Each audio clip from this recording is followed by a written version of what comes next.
Training in the gym has been part of Nathan Costello's life since he was 13 years old. He was, he says, a skinny kid, and he wanted to feel better about himself. But getting bigger muscles became an obsession, which at one stage led him to using steroids.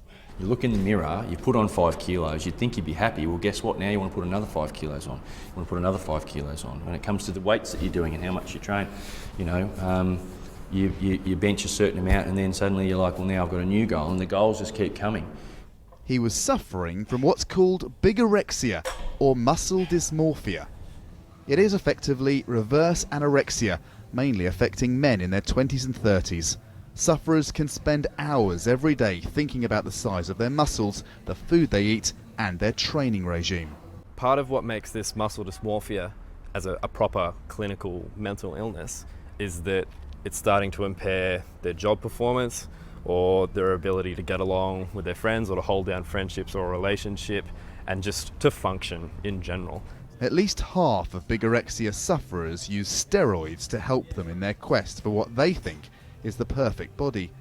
But steroids are risky. They're usually illegal to buy without prescriptions, and they can become an expensive and potentially deadly habit. Because steroid use is such a taboo topic, the exact number of people who use them is very hard to know. But researchers estimate in the past 5 years in Australia, they've seen the rate of steroid use go up 4-fold. That's a rate that's being mirrored in the United States and Europe.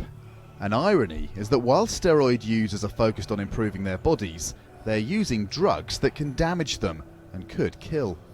Some of the long-term side effects include heart disease and, more commonly, severe depression.